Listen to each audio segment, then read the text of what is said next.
Salut tout le monde et bienvenue à ce nouvel épisode du Spot, le podcast qui parle de géomatique de façon décontractée. Avec moi, mon célèbre co-animateur, Jonathan. Comment ça va, Jonathan? Ça va bien, merci. Jonathan Roy, urbano-géomaticien, H4G géomatique.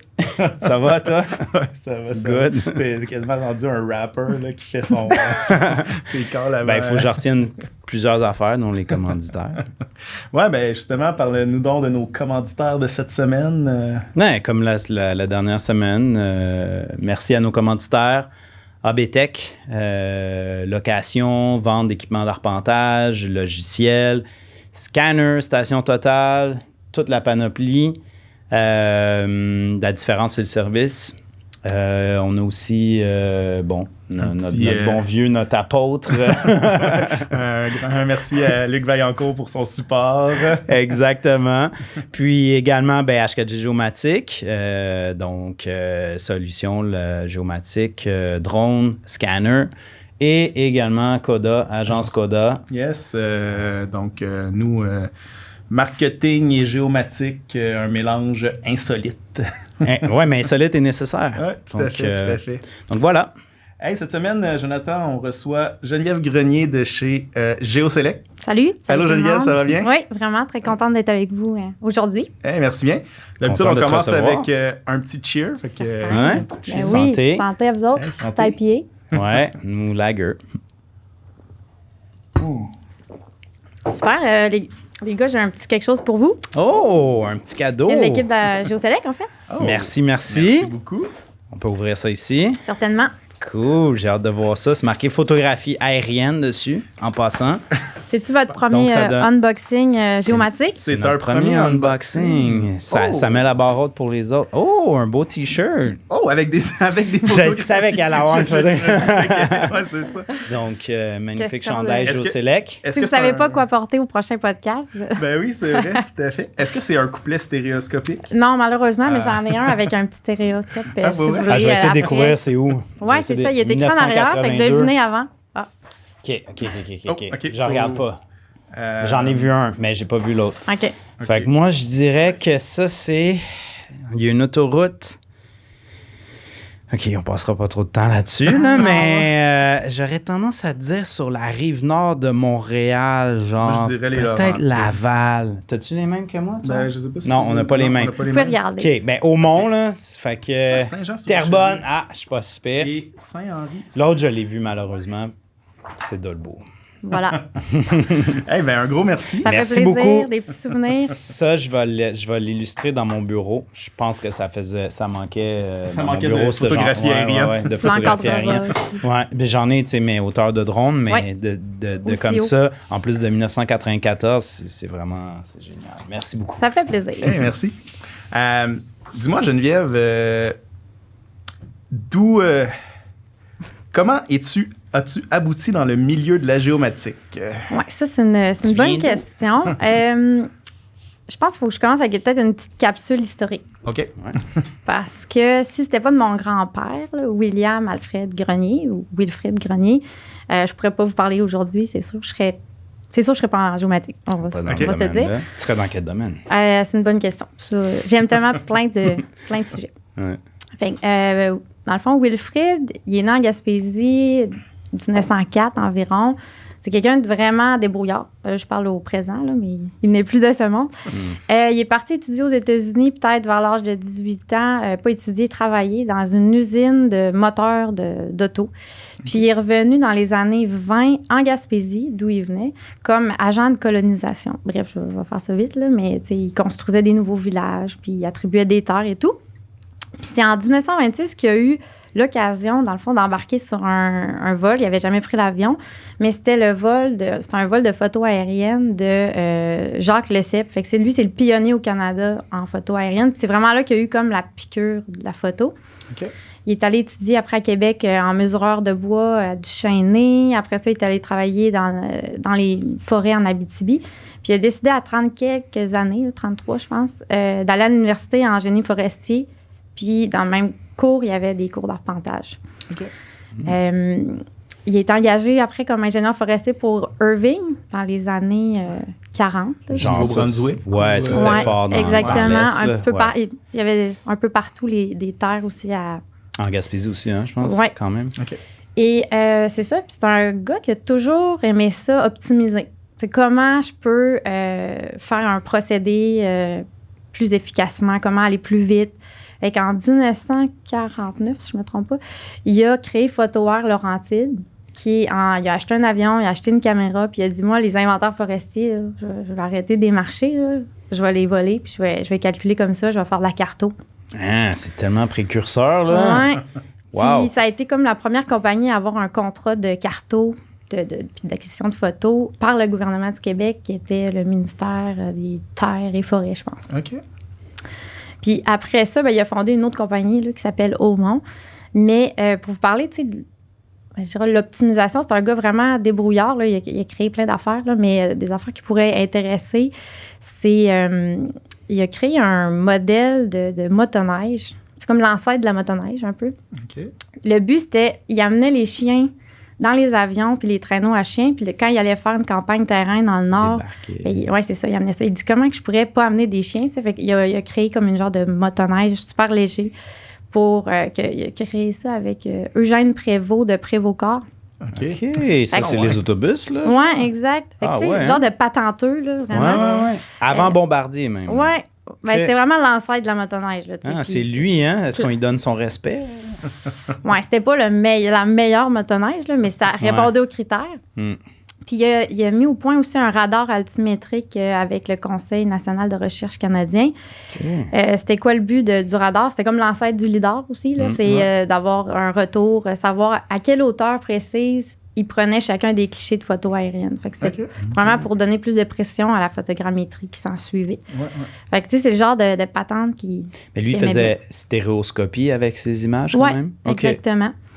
Puis, suite à ça, je pense que c'est dans les début des années 70, il a vendu PhotoWare Laurentide au gouvernement. Puis, ils ont décidé de fonder la société de cartographie, tu sais, comme de ramener ça à l'interne.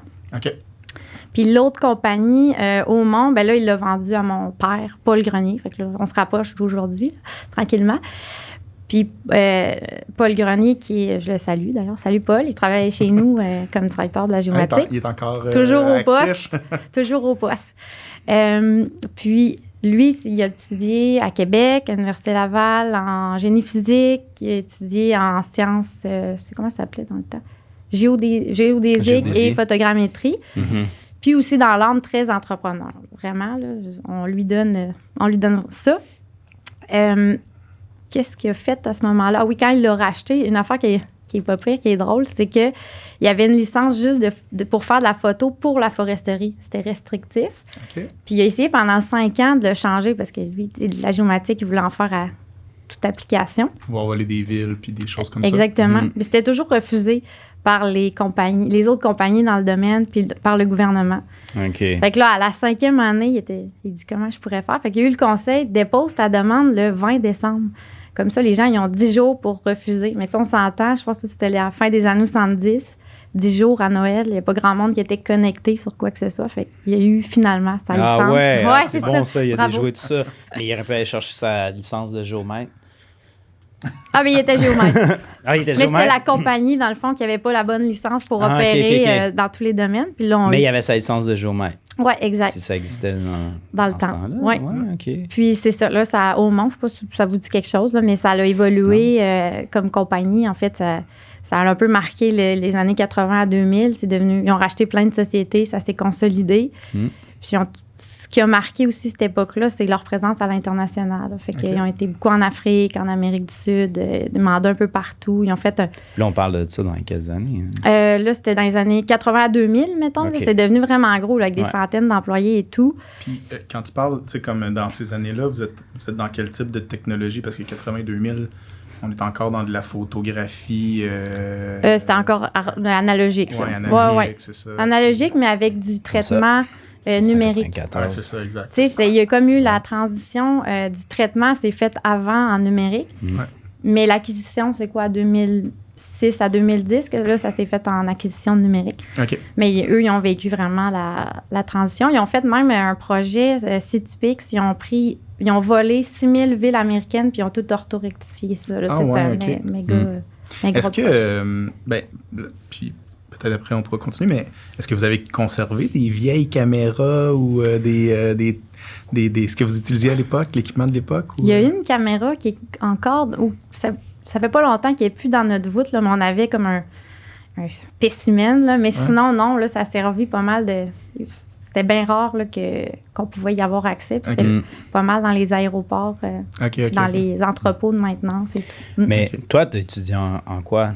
Donc... Bonne question. Je n'ai pas étudié en géomatique, même que j'aurais vraiment aimé ça. Là, surtout, là, je me rends compte pas à quel point j'aime... Oui, c'est ça. Mais en marketing. Donc, tu disais, c'est insolite.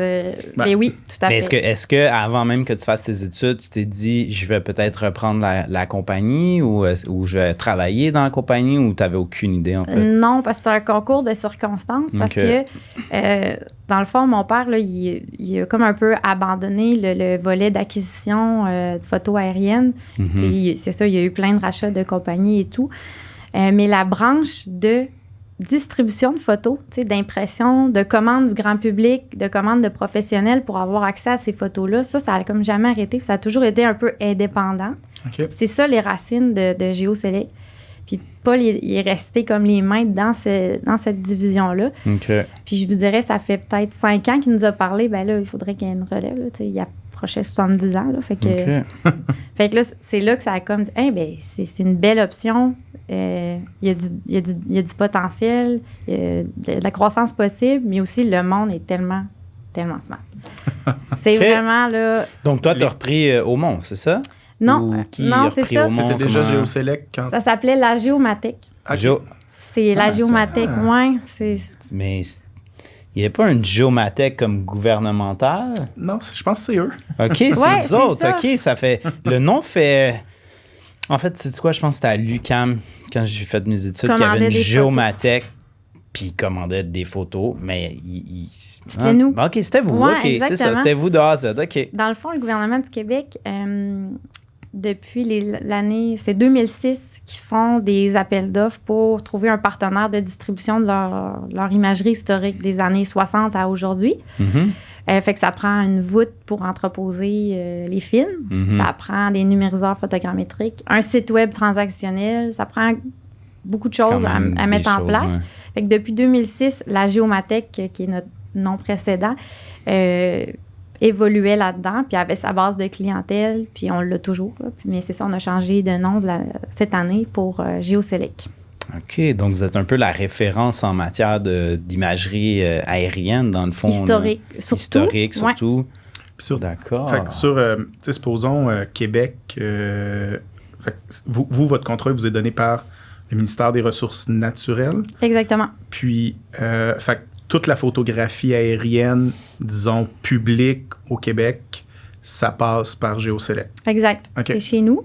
On a aussi nos collections privées. Donc, toute l'acquisition de sociétés et de banques de données, de la compagnie Aumont et tout ça, on en est propriétaire, puis on la distribue aussi. Fait qu'on a plus de 500 000 images de collections privées. Il y en a qui ne sont même pas géoréférencées, là, fait qu'ils sont juste sur des films. Il y a énormément de travail à faire encore là-dedans. On distribue aussi des photos de NearMap.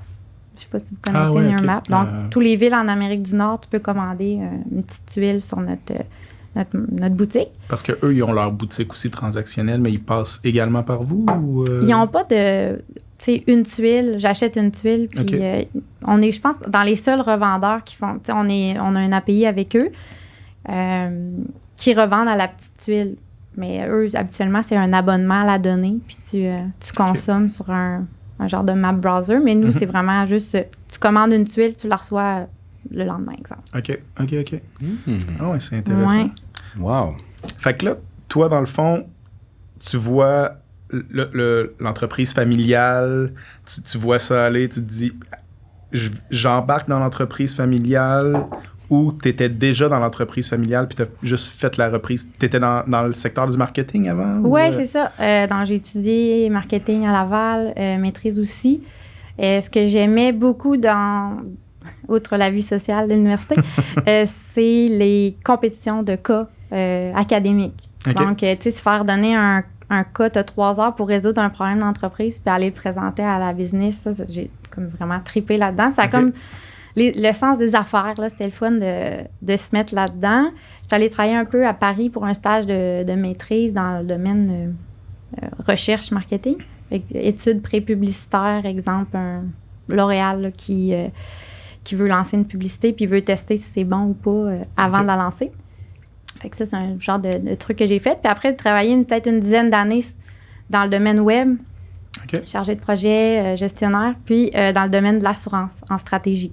Fait que j'ai touché un peu à plein de choses dans le domaine des affaires puis du marketing. Puis j'imagine que c'est quand même intéressant d'avoir travaillé en assurance, étant donné que ça doit être quand même un de vos clients. Oui, bien, on est en contact avec certains assureurs. C'est sûr qu'eux sont plus en mode macro, puis dans les modèles, puis plus être en mode abonnement à de la donnée. OK. Mais on est comme devenu aussi un intermédiaire entre des compagnies de données, puis des gros clients. OK. Donc, on est rendu qu'on fait aussi du référencement parce qu'on vend nouvellement aussi du Jacarto. J'ai vu ça passer. La petite tuile, on vend du Géosapien, puis on a d'autres discussions avec d'autres partenaires. Fait qu'on devient comme un petit bibite intermédiaire. Mais eux, ils font, tu sais, comme ils font du LIDAR, là, mettons Jacarto. Donc, vous êtes quand même des distributeurs de LIDAR, de données LIDAR? Oui. OK, c'est plus vaste que... Ben, vous êtes distributeur de quoi, finalement? Au niveau des produits, c'est quoi les produits principaux? Dans le fond, ça peut être... c'est un petit aparté, là, n'importe qui veut vendre de la donnée géo, là, qui couvre un secteur, ben nous, on peut distribuer de la donnée. Dealer. On rentre pas dans le genre extraction automatique de la donnée puis des services web. Classification ou ces trucs-là. On y va, est-ce que tu as un produit à offrir sur ce lieu-là? Oui, parfait. Est-ce que vous iriez jusque, par exemple, dans de la donnée de drone, tu sais, supposons... Jonathan dit... on va se parler. Jonathan dit, je veux valoriser mes bases de données. On en a quand même un peu. Si tu as un système, tu as une licence claire, puis que nous, dans le fond, on est comme juste l'intermédiaire, tout à fait. Quand tu dis une licence claire, c'est exempt mettons, d'exclusivité pour un client, genre... Exact. Ouais, je comprends. Surtout ça, mais mettons que tu en fais en spéculation dans des zones super hot, je dirais, on peut se rencontrer après le podcast pour en parler, mais oui, on invite les producteurs de données. Dans le fond, nous, on a une base de plus de 3000 utilisateurs qui viennent régulièrement. Donc, ils cherchent pour des lieux d'intérêt, exemple, un chargé de projet en environnement qui veut faire une phase 1. Il va regarder si son site a été contaminé dans le passé. Il va regarder une petite zone, mais peut-être qu'il y a un projet de développement. Fait que là, l'ingénieur, dans son même bureau, il veut voir la donnée 3D de Jacarto pour avoir des plans précis. Fait que je pense que ça va devenir un petit hub pour trouver de la donnée au Québec. Mais jusqu'à temps que la donnée soit... Comment vous contrôlez la qualité de cette donnée-là? On s'exclut un peu de la qualité. Là, on y va avec des partenaires qu'on connaît bien, puis quand ils ont des produits justement dans les villes ou dans le milieu municipal ou avec un milieu gouvernemental, il y a une certaine, je dirais, pas de signature, là, mais certain respect puis une cohérence dans leurs produits. Ouais, je comprends. Fait que demain matin, là, n'importe quel imbécile, là. Ça commence comme ça. Ouais, non, pas là. Non, mais, tu sais, supposons un bureau d'arpentage là, qui dit, moi, je fais du drone depuis les 10 dernières années, là, puis j'ai une bonne base de données.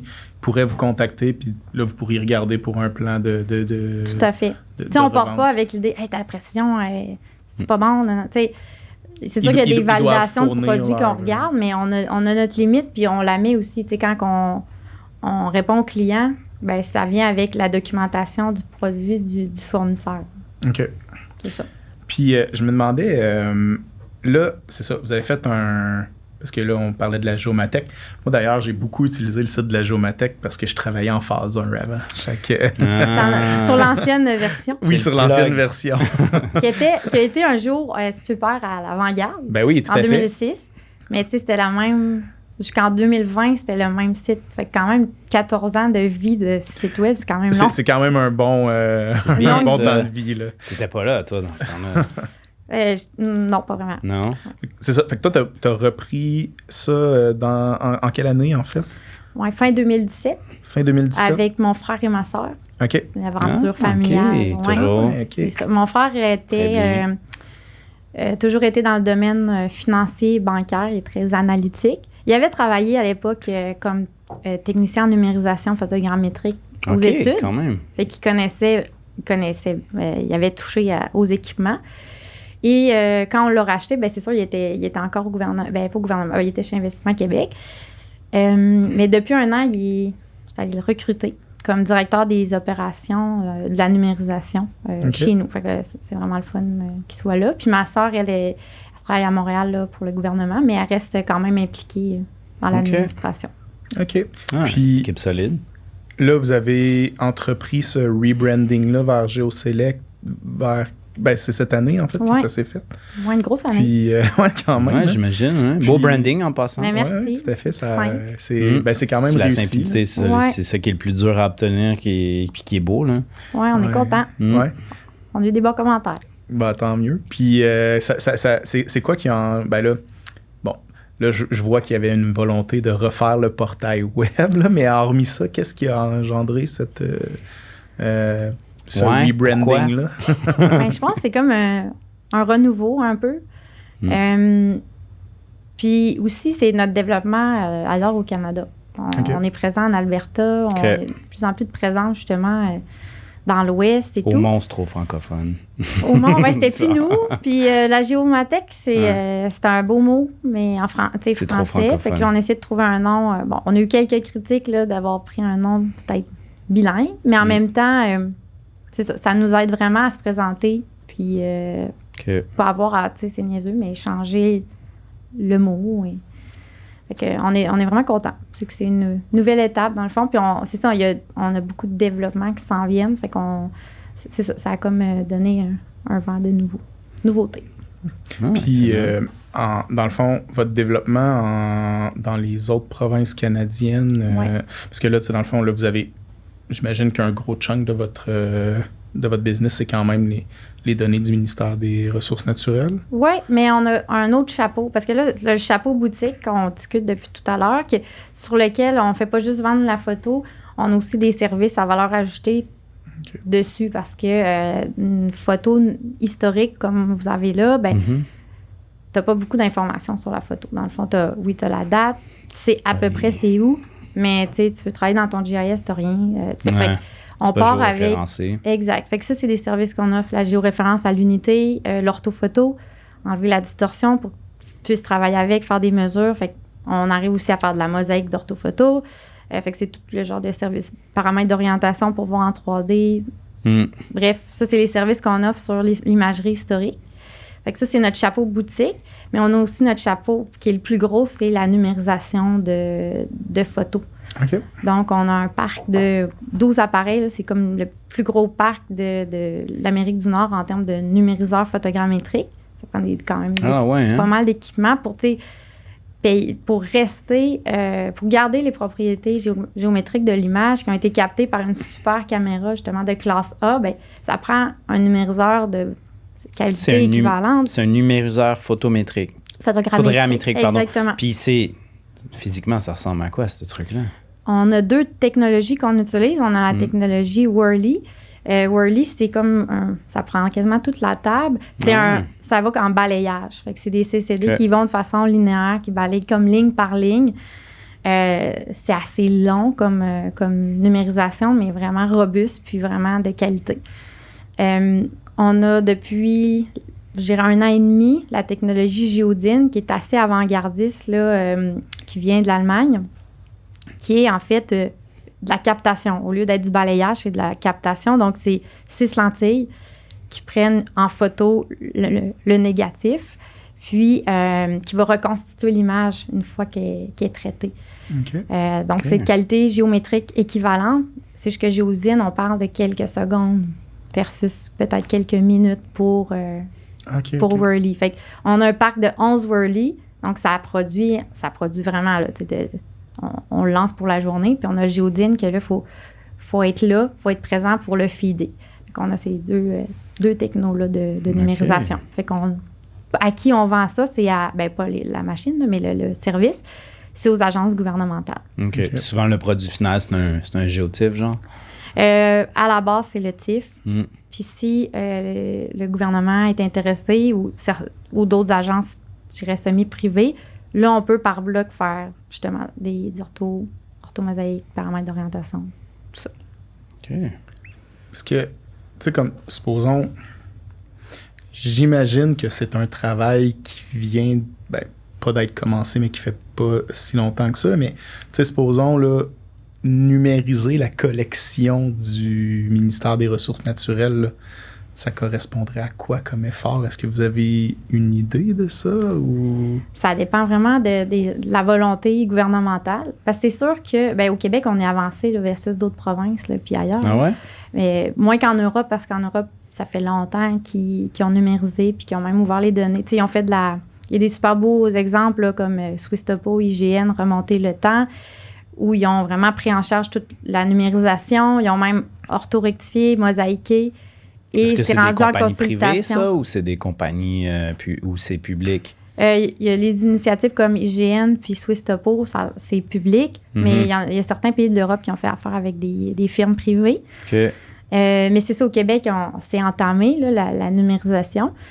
Mais ça peut se faire avant, avec les technologies qu'on avait, on parlait de 15 ans, 20 ans. Là, on est rendu en 2-3 ans, ça peut être fait. C'est juste... Ah, pour vrai?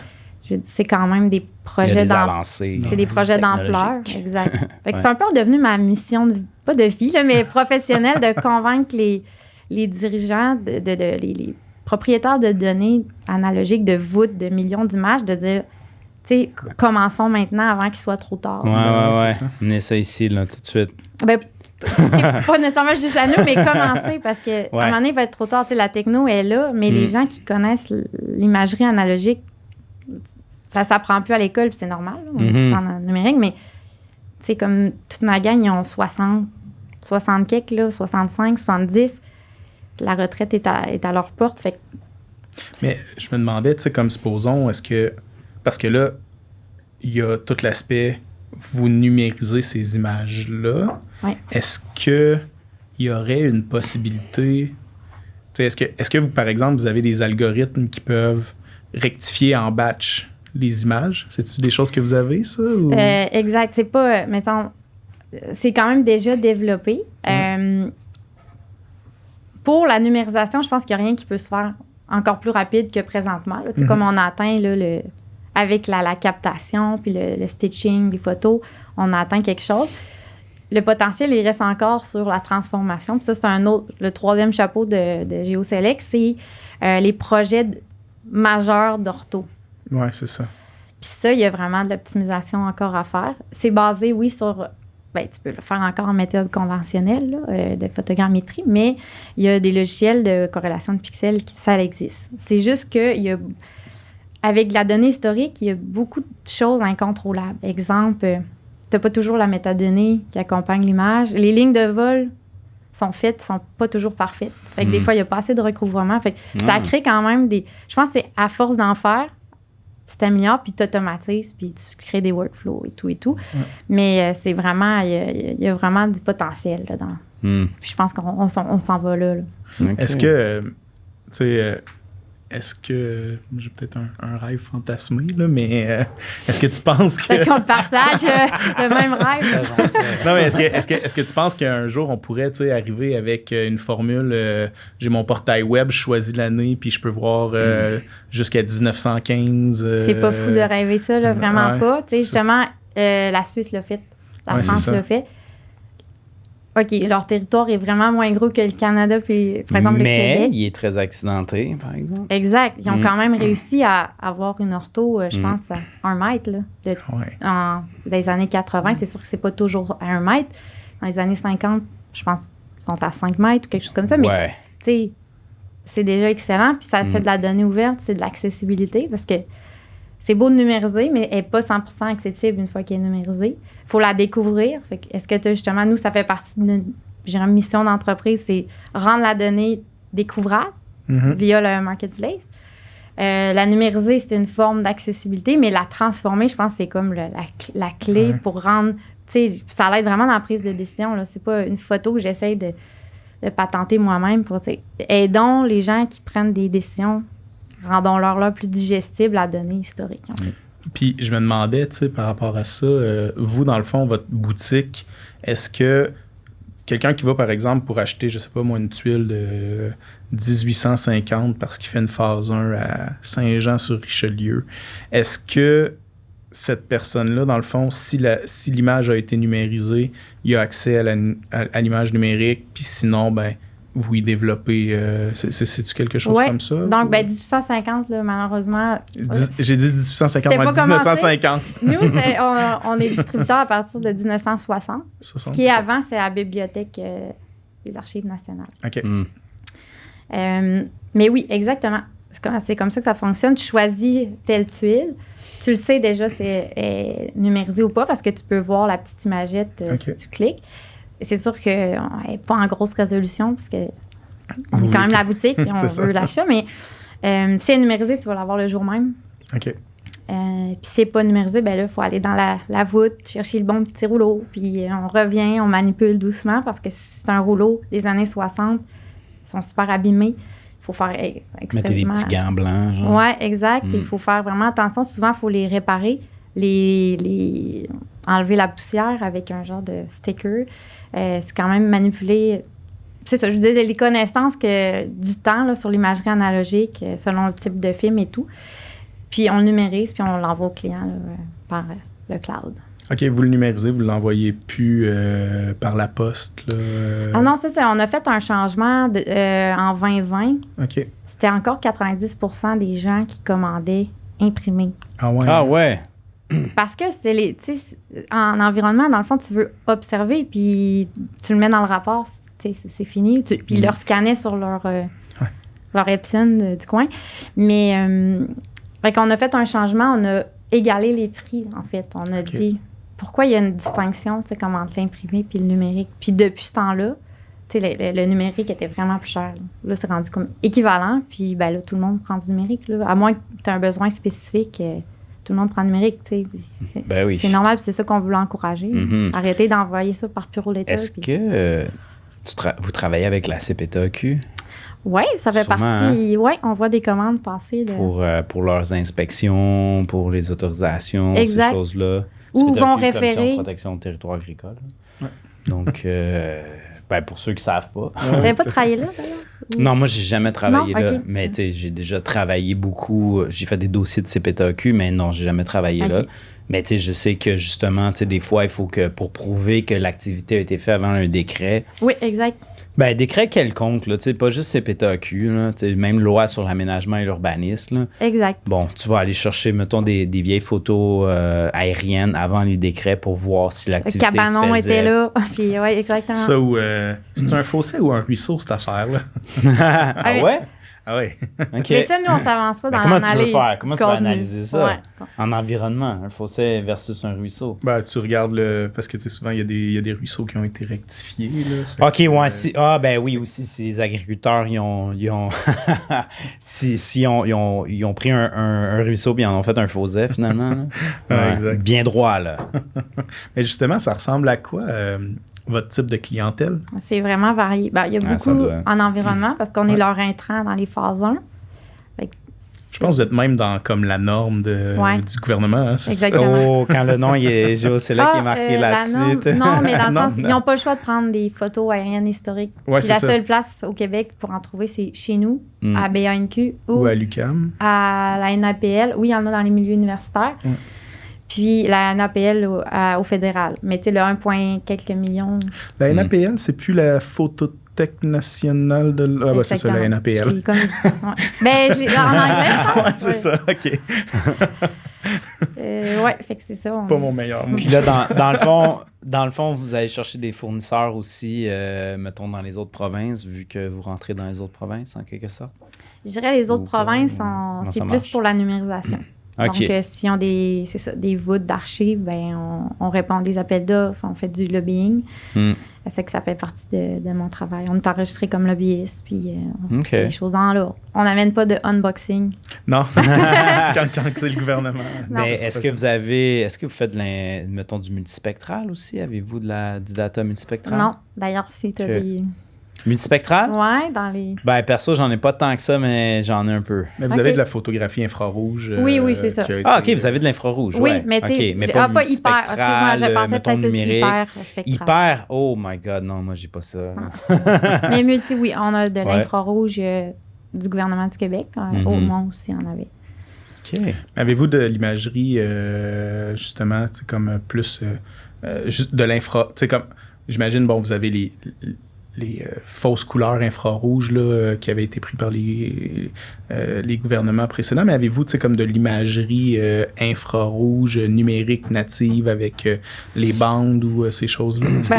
On a quand même de tout ce qui a été fait par le gouvernement du Québec. Fait que, tout. Okay. Jusqu'aux images de 2021, là, on va avoir les 2022 bientôt. Fait que c'est tout type. Puis tu peux rechercher sur le site... par prise de vue, tu sais, l'émulsion, l'année, tout ça. Okay. D'ailleurs, c'est ça, le site, c'était quand on l'a refait, c'était vraiment... Bon, ça a l'air simple de dire on va reprendre ça, mais on s'est quand même recreusé la tête à dire c'est comment que les gens ils cherchent de la photo dans le cadre de leur travail, tu sais. Puis c'est pas des géomaticiens, qui sont habitués avec tous les termes non plus. Fait que ça a été centré ça autour de l'expérience client. Ils cherchent par lieu avant, après ils cherchent par année. Tu sais, c'est de l'orienter vers ça. Puis après ça, c'est que ça soit facile de passer une commande. Genre qu'ils se perdent pas dans les... Tu sais, ils peuvent payer par carte de crédit ou par son compte corporatif. Ou, tu sais, on a travaillé là-dessus. Puis, ben, c'est ça. C'est pas juste un site web. Là. Dans le fond, c'est une plateforme qui parle à plein de systèmes différents. Puis comment vous gérez vos bases de données? Est-ce que c'est... dans le fond, vous avez quoi? C'est sur le cloud? C'est sur Amazon? C'est sur... Oui, c'est ça. C'est plusieurs systèmes qui se parlent. On est en PostgreSQL pour la base de données. Elle parle avec une app custom React que son fond, je dirais que c'est Google Maps. Okay. Après ça, ça parle avec Magento, qui est le transactionnel. Ça parle également à notre système de gestion des commandes, parce qu'on a quand même plus de 10 000 commandes par année à traiter. Fait que on n'avait pas de genre de ERP avant, mais là, avec ça, ça nous a vraiment permis de prendre un bon step en avant, je dirais. Connecter comptabilité, et bien sûr le cloud. Donc, on est sur Amazon, qui est géré aussi avec l'envoi de la commande au client. Fait que tout ça se parle. Puis c'est quand même, je dirais, j'ai juste le mot en anglais, là. Scalable. Scalable. Ouais. Puis ça parle à Charles. Est-ce tout ce qui est... est-ce que vous avez... web. Est-ce que, supposons que vous numérisez une image comme ça, est-ce que vous avez l'emprise de l'image? Ouais, exactement. OK. On l'a, en fait, la base de données initiale des photos aériennes du Québec. Il y a énormément d'erreurs quand même dans ces index-là parce que c'était des cartes de vol à l'époque quasiment papier qui ont été numérisées. T'sais, après les lignes de vol, il y a eu de l'interpolation, mais si le dessin du même rouleau, le nom était inversé. Bref, il y a des fois, il y a des décalages là, de off 300, 400 mètres. Là, okay. Ça fait partie de la vie. On ne pourra pas le changer sur 1,4 million d'un coup. Mais tout simplement, le client nous renvoie la photo. C'est pas à bonne place. Bon, parfait, on te refait ça, on te renvoie ça dans la journée même. Là, c'est un peu notre politique. Okay. Mais une affaire qu'on veut plus développer, c'est que là, les photos vont être plus numérisées. Donc, tu vas pouvoir les consulter puis voir toi-même en tant qu'utilisateur, c'est pas à bonne place. Ça fait. Puis, genre, le signaler. Fait que nous, on va avoir des signalements dans la base de données. Puis ça fait partie de... Les gens vont participer à... C'est bien ça. Mais c'est intéressant, ça. Tranquillement. Puis, votre équipe, ça ressemble à quoi, les professionnels que vous avez à l'interne? C'est varié. On est 12 dans l'équipe. OK. Fait que pour la boutique, il y en a peut-être 2-3 temps plein qui travaillent là-dessus. C'est ça, service à la clientèle, c'est la même personne depuis les années 90. Là. Fait que Raymond, salut. Tout le monde aime Salut, Raymond. Everybody loves Raymond. Oui, vraiment, exactement. C'est quoi ça? Alors, Raymond, oui, ça, c'est un pilier du service à la clientèle. On a des techniciens en numérisation qui ont aussi tout le bagage pour l'impression, la manipulation, la réparation. On a un expert, vraiment la sommité, je pense, en imagerie analogique au Canada. Patrick, ne part pas. Salut Patrick. Oui, vraiment. Donc, il connaît ça comme le fond de sa poche. Puis, il est capable vraiment de réparer, de sauver. Par exemple, un rouleau qui, ça se dégrade naturellement. Ouais. Mais ceux qui étaient sur base acétate, qu'avant les années 65, il y a un syndrome qui s'appelle le syndrome du vinaigre. C'est comme une dégradation chimique qui pogne en pain. En quoi? En genre de pain, là, tu sais, au lieu de se détacher, là, le rouleau, il fige. Okay. Et c'est l'odeur, là. Ah ouais, hein? L'odeur. Une réaction chimique. Oui, ça prend une hotte. Mais tu sais, ça arrive pas souvent. Là, on l'a capté là, souvent, mais il était capable d'en sauver de cette façon-là. Mais ils ont souvent cette odeur-là. Fait qu'il faut prendre des précautions CSST. Là. Donc, la hotte, le masque, les gants, le petit manteau. Prendre des pauses, aller dehors. Pas aller fumer. Aller prendre des pauses dehors. Va papoter. Sinon, on a des gens en géomatique. Fait que 2-3 personnes en géomatique. Mon frère qui est comme à la production, ça prend beaucoup de contrôle qualité. Là. On révise toutes une à une pour les contrats de photos. Étant donné que c'est la dernière fois qu'elle est numérisée, c'est la copie de la photo. T'sais, après, le film, avant d'être scanné, il y a énormément de valeur parce que c'est irremplaçable, en fait. Si tu perds ça, tu as perdu... Non, tu as perdu toute le data. Là. Exactement, ça ne se retrouve pas. T'sais, les gouvernements ils ont investi peut-être des centaines de millions depuis les années 50 pour avoir cette donnée-là. Fait que ça fait le bien. Il est cher, là. Exactement, une dernière fois. Mais eux, ils vous donnent la photo, là. Le matériel physique. Ils nous le donnent pas, ça reste leur propriété. Nous, mais vous l'entreposez aussi? Exactement. OK, donc vous faites ça aussi, finalement. C'est un... On a une voûte, là, tu sais, que tu rentres, là, tu te promènes à travers des rouleaux. Ça finit plus, il y a plus de 20 000, tu sais, comme 20 000 rouleaux. Hein? Là, Wow. J'imagine que vous avez des techniciens en archivage à l'interne? Ou c'est un peu ceux qui font la numérisation, ils connaissent le processus. Mais il y en a qui sont affairés uniquement à la préparation. Puis base de données, métadonnées. Ça vaut de l'or, là, ce travail-là. Là. Créer de la métadonnée, en fait. Oui. Puis, est-ce que vous caractérisez un peu la qualité, résolution, précision du géoréférencement? On va pas, étant donné que la donnée est brute, je dirais, on va caractériser ce qu'on a comme le film en soi. Il y a beaucoup de rayures, il y a des nuages. On va préparer le pourcentage de nuages aussi. Puis, une fois qu'il est numérisé, géoréférencé ou transformé en ortho, ben là, vient d'autres informations qu'on peut rajouter dans la base de données, comme les informations d'orientation de l'image, etc. Ah ouais? Omega Ficapa? Oui. Ah ouais? OK. Donc là, c'est comme une infrastructure, là, un peu. Ouais. Pour nos collections privées aussi, on est avancé là-dessus, là, fait que c'est ça prend du monde de tous les domaines, puis c'est un peu ça qui est ardu, je trouve. Là, défi de main-d'œuvre. Oui, chercher du monde? Ça s'en vient parce que là, on a comme 12 professionnels. Il y en a beaucoup qui sont sur le bord de la retraite puis qui connaissent bien, tu sais, la géo qu'on fait depuis toujours. Tu sais, tous les services, je vous parle, puis l'imagerie analogique, ça. Mais plus on s'en va, ben plus c'est la géomatique de 2022 avec justement la carte web, avec aussi l'infrastructure techno que ça prend derrière ça. Puis, moi, je connais la base, on connaît de la base, mais c'est tough en tant que PME, je trouve, de dire, c'est quoi, est-ce que c'est un directeur techno qui vient ou on s'entoure de partenaires technologiques? Ça, je trouve que c'est un équilibre qui est dur un peu à... je sais pas si vous avez des conseils là-dessus. Oui, honnêtement... Je pense qu'il faut les deux. Il faut une relève, mais aussi, avant de bien former la relève, je pense qu'il faut que tu aies des partenaires aussi, tu sais, qui puissent un peu faire, en quelque sorte, le pont. Parce que, tu sais, je veux dire, oui, les jeunes, ils sont nouvelles technologies,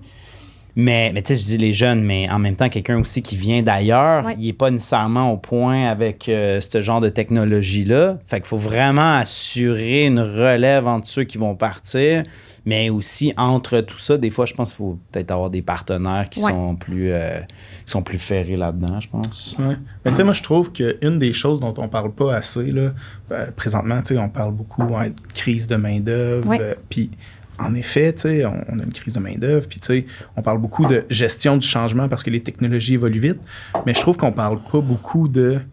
Hey, tu sais, le départ à la retraite des boomers, là, c'est une expertise qui est en train de se perdre dans plein de places parce que ils n'ont pas le temps de transmettre l'info. Exactement. Là. Puis, ça, c'est mon pire cauchemar. Là. Ouais, j'imagine. Ben, au moins, tu es au courant de la problématique. Fait que, vu que tu en rêves, là, en rentrant, là, ça a été comme la première affaire. Exactement. Ouais. Première affaire. Puis, une des solutions qu'on a trouvées, c'est s'adapter. Tu sais, à être flexible.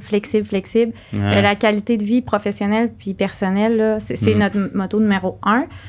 Fait que les gens, s'ils ont... Tu sais, au lieu de passer à la retraite le mois prochain, mais tu veux tomber à 3 jours, 2 jours, une journée par semaine, pas de trouble. Tu sais, le plus que tu veux rester, puis faut que tu aies du fun. Puis c'est ça, les gens ils restent par plaisir, en fait, de voir les gens, de continuer à faire ce qu'ils font, mais moins soutenu, moins stressant. Ça, ça a été ça que je pense qui nous aide beaucoup. On a gagné des années. Là. Il y en avait qui avaient annoncé leur retraite. Il y a 2 ans, ils étaient supposés être partis, puis ils sont là. Puis là, il n'y a plus de date de fin. Fait que c'est super. Ouais? Fait que là, on étire la sauce. Mais là, il faut que tu donnes ta recette. Oui, bien là, ça. Ben, c'est très décontracté chez nous, très familial. Mais c'est ça. Ça, c'est bon, ça, pour la relève. Oui, si jamais vous cherchez Petit verre un de emploi. vin là, à vendredi après-midi. Oui, le vendredi après-midi, congé. Bientôt, ça va être vendredi au complet. Là. Oui, mais Bon. c'est ça. Dans le fond, si les résultats sont là, puis c'est sûr que nous, on a du service à la clientèle, fait qu'il y a des heures. Mais de façon générale, si on atteint les objectifs, tu sais. Mais tu sais, je veux dire, ce que, mettons, la génération qui va partir à la retraite, puis les générations après eux, ils n'ont pas toutes les mêmes comment je peux dire ça? Les mêmes attentes? Ouais, les mêmes attentes, ouais. Que ce soit salarial, que ce soit conditions de travail et tout. Fait que c'est une adaptation, mais je pense que ceux qui s'en vont, ils s'en vont pas genre, OK, moi, je m'en vais, puis débrouillez-vous avec vos trucs, là. Vraiment pas. C'est vraiment le fun de voir ça, justement. Ils ont ça à cœur de transmettre leur... Parce que ça fait 40 ans qu'ils font ça, bon. Fait que, ils vont pas faire ça de même. Non. Je veux dire, c'est leur vie, là. Mais, tu sais, quand même, c'est intéressant, je trouve, le sujet qui t'apporte parce que, tu sais, je veux dire, on en a parlé un petit peu avec Orlando Rodriguez quand il est venu. Tu sais, plusieurs personnes qu'on en a parlé. T'sais. Ouais, mais tu sais, de la crise de main-d'œuvre, mais aussi du fait que, tu sais, comme en géomatique, là, on a beaucoup d'arpenteurs géomètres là, qui approchent de la retraite, puis, tu sais, il y a un savoir qui peut-être se passera pas parce que la relève est pas totalement là. Fait que, tu sais, je pense que c'est un défi de manière générale en géomatique de, attirer de la main-d'œuvre, puis 2, transmettre le savoir avant qu'il soit trop tard. Là. Vraiment. Moi, je pense que ça, c'est les 2 gros défis qu'on a. Là, on est dans les nouvelles techno puis tout ça, mais il y a la base de ça. Les logiciels, je dirais, font beaucoup de travail. La photogrammétrie, ça se fait quand même plus facilement qu'avant, mais tout comprendre, là, aussi le pourquoi qui est derrière chaque action, c'est important. T'sais. Fait que comme tu dis, en géomatique, dans plusieurs domaines, mais ça fait partie des domaines. Puis encore plus, je regarde notre sujet, l'historique, c'est pas sexy, là. C'est pas sexy, mais c'est sexy quand même. Pour attirer la jeunesse. Je trouve quand même que vous avez quelque chose d'intéressant. Quand même. Oui, je trouve que vous avez vraiment un... c'est parce que vous alliez une nouvelle technologie, tu sais, je veux dire... Supposons, moi, je suis programmeur React, puis j'ai le goût d'aller faire du React, je peux travailler chez... C'est sexy, ça. React, ça te parle. React, c'est très... non, mais tu sais, je me dis, OK, supposons, je suis programmeur, je vais aller faire des systèmes d'information géographique, mais en même temps, je travaille avec de la donnée historique. Tu sais, moi, je trouve ça quand même intéressant. Tu sais, on avait eu Richard Lapointe qui était venu aussi sur le podcast, puis qui nous parlait de, tu sais, comment... dans le fond, ils sont en train de créer des modèles 3D de l'histoire, mais tu sais, on utilise des nouvelles technologies pour pas perdre le passé. Pour documenter, là. Ouais, vraiment, c'est comme la courbe de l'image. Là, quand tu prends la photo, elle a énormément de valeur parce que là, c'est ton monitoring là. Oui. Après ça, on en perd un peu, quand elle n'est pas si ancienne. Puis on en prend de plus en plus. Ah, c'est bon, ça. Devient comme... Bien dit, je trouve. Ouais, je vois l'histogramme dans ma tête, là. Ouais. Tu sais, avec les nouvelles technologies, ce qui est le fun, c'est que le pas temporel est en train d'augmenter aussi. Oui. Parce que, tu sais, acquérir de l'imagerie aérienne, c'est, en tout cas, je pense, beaucoup plus facile aujourd'hui que ça l'était il y a, disons, 200 ans. Ouais, mais. Ah oui, ouais, mais c'est parce que, tu sais, l'imagerie aérienne, je veux dire, il va toujours avoir une différence entre le drone puis l'avion quand même, si c'est ça que tu voulais dire. Ben, tu sais, dans le sens que le drone permet un pas temporel sur une zone plus restreinte, ouais. Mais... Sauf qu'elle ne couvrira jamais. Non, en effet. Parce que, tu sais, en plus, c'est limité à 120 mètres de hauteur. Puis, tu sais, le satellitaire, c'est drôle, on l'a perdu de vue un peu, je trouve. Mais je pense que ça s'en vient. C'est ça, hein? C'est tellement fort, là. Tu vas voir ça à des congrès. Ils parlent peu d'imagerie de photos. Ça se passe par le satellitaire. Puis aussi, le satellite qui devient de plus en plus performant en termes de résolution, hyperspectral. Puis, tu sais, sa fréquence de visite thermique. Et tout ça, c'est assez intéressant. Il parlait même d'avoir un leader d'une résolution respectable par satellite. Ah, puis, tu sais, ça surveille. Mais, tu sais, aussi... Ouais, il nous faudrait un invité spécialiste dans le satellite, là. Ben, tu sais, moi, je pense aussi, tu sais, les outils comme... genre Google Earth Engine qui donne accès à de la capacité de calcul, puis des jeux de données vraiment super imposants. Ouais. Ça, c'est super intéressant. Ben oui, Google Earth, là, je veux dire, tu peux aller voir les inondations de la Nouvelle-Orléans, là, quasiment à chaque jour. Là. Tout, comment ça s'était passé. Là. Oui, c'est ça, exact. Ils sont bien équipés. Puis sinon, je sais que tu es au conseil d'administration de Centre de géomatique du Québec. Oui, c'est vraiment le fun. Comment ça se passe, ça? Ben, comment tu es arrivé là, finalement? Contact. Okay. Contact de contact. C'est avec Daniel Morissette, en fait, qui est président. Okay. Ce que je trouve vraiment passionnant là, de cet endroit-là, c'est l'expertise. Là. C'est les gens de qualité qui vont chercher. Puis, je connaissais vraiment pas toutes les applications pour les entreprises. Puis, je dis, les entreprises devraient être plus au courant qu'ils offrent des services. Tu sais, oui, il y a des travaux de recherche, de l'intelligence artificielle, télédétection, caméra hyperspectrale pour la classification des arbres. C'est notre faute. Pas nous personnellement, là, mais c'est notre faute de ne pas avoir plus des marketing, je pense, au niveau des gens qui œuvrent dans la géomatique, plus technique. Là, parce qu'il y a tellement de domaines super pertinents, mais je pense que ça, ils veulent vraiment de plus en plus le mettre de l'avant. Ben, il faut qu'ils viennent sur notre podcast. Il faut qu'ils viennent expliquer. Parfait, on va les inviter. Je suis sûre que ça va leur faire vraiment plaisir. Parce que... Aide-nous un petit peu. Oui, je vais faire un petit message après. C'est ça, c'est vraiment... les gens, à quel point ils sont vraiment tellement gentils. Saguenay, c'est vraiment toujours le fun d'aller là. Et la capacité de géomatisation, dans le fond, ils peuvent, comme service, offrir un service de géomatisation pour des entreprises qui, tu sais, des PME pour qui la géomatique, c'est pas le corps du tout, mais en rentrant de la géomatique, pourraient prendre des meilleures décisions puis être plus efficace, en fait. Ah, c'est intéressant, ça, quand même. Oui, il offre ces services-là. Fait que moi, ça, je n'étais pas au courant. Puis... Fait que, supposons une petite firme en environnement qui n'a pas nécessairement une infrastructure géomatique, ils peuvent rentrer et dire « Parfait, voici le playbook. » Exactement. Puis des fois, ils peuvent combiner ça. Ils ont des subventions. Ils ont énormément d'équipements en location, d'ailleurs. C'est impressionnant. On dirait qu'ils ont enlevé cette section-là. Ça se peut-tu? Ça va revenir, je pense. Ça va revenir, oui. Parce qu'eux aussi, ils ont refait leur image de marque. Hein? Oui, cet été. En fait. Le nouveau site web et tout, cet été. En fait, une équipe de gestion là, super dynamique. C'est vraiment le fun de faire... ça sort de... On est toujours dans notre business. Là, on est concentré dans nos opérations, mais ça fait vraiment du bien là, d'assister à ça. Puis souvent, à un CA, il y a des présentations de projets. Ils nous ont même invités pour découvrir l'équipe puis un peu découvrir du matériel. Ce qui me vient en tête, c'est l'écran 3D qu'ils utilisaient. Là. C'est un écran 3D, c'est vraiment chouette. Ouais, C'est-tu i3D? Je me souviens pas du nom. Ok. Ouais, c'est comme de même, genre.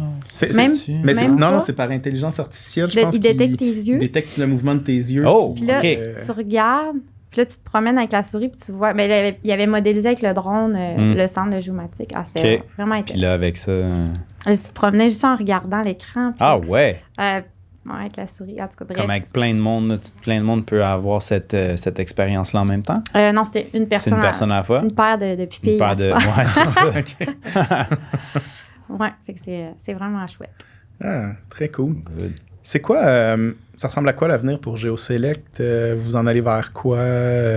Ouais. Ben, ça va un peu avec notre plus grand rêve. Là, Ouais. Dans le fond, nous, on va continuer d'être un joueur important dans la numérisation. Il y a peu de gens qui s'intéressent à ça au Canada.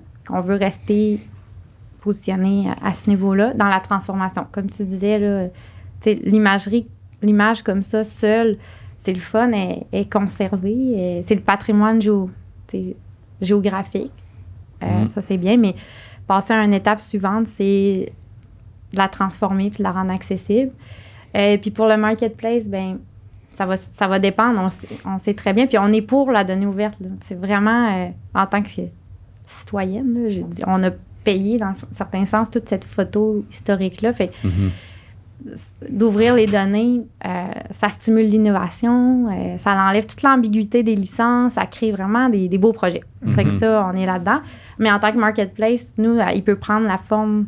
Tu sais, une donnée ouverte peut être sur un marketplace. Ça t'aide à le trouver. Tu sais, c'est une valeur ajoutée de trouver facilement la photo au lieu de chercher dans une liste d'index qui a des numéros puis des lettres. Fait que c'est de se positionner là-dedans, dans la valeur ajoutée, puis dans d'autres types de données. Ça, on pense que c'est encore super pertinent. Avoir plus de types de données différentes? Oui, parce que les gens cherchent pour un lieu, fait que peut-être qu'il y a des données complémentaires qui peuvent Genre utiliser. du vectoriel, peut-être? Est-ce que vous visez le vectoriel? On est ouvert encore. Là, on vient comme de passer à la phase suivante d'intégration de partenaires. On a un modèle d'intégration, fait que ça nous ouvre plein d'horizons, dans le fond.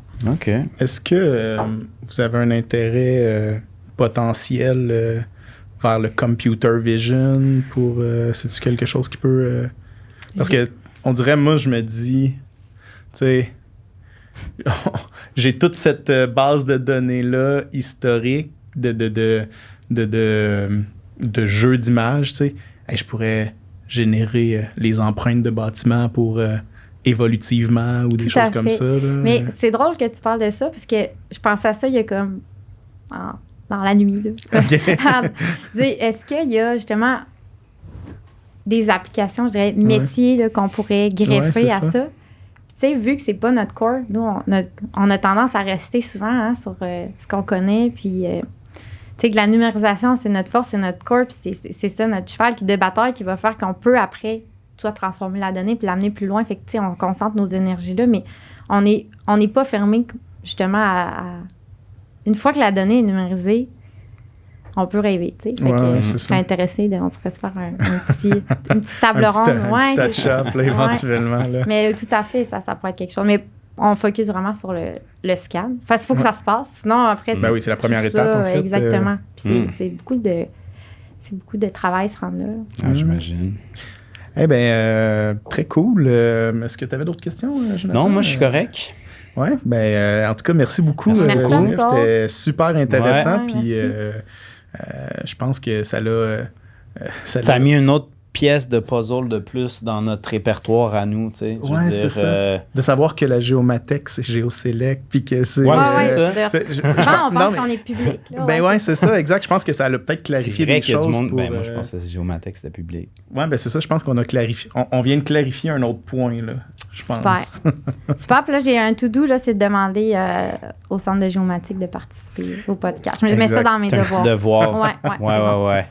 Mais merci beaucoup. Good. Bon. Merci beaucoup. Puis, fait que ça met un peu fin au podcast, Jonathan. Ouais, on va juste remercier notre monde. Hein? Ben oui, vas-y. Merci à nos partenaires, ABTech, jusqu'à Géomatique, Monsieur Luc, l'apôtre, et Coda, l'agence Coda. Yes. Donc, puis bonjour à la francophonie au complet, à tous ceux qui nous écoutent, que ce soit de n'importe quel domaine. Ouais. N'hésitez pas à nous, si vous avez des questions, si vous voulez venir au podcast, que vous avez des sujets que vous pensez que vous pouvez amener, allez sur nos réseaux sociaux. On est autant sur LinkedIn, Facebook, Instagram, YouTube. Vous pouvez nous écouter aussi dans votre voiture ou en balado, diffusion audio. On est sur Spotify. Donc, n'hésitez pas. Et likez-nous. Partagez. Partagez. Yeah. Et à la prochaine. Bye bye.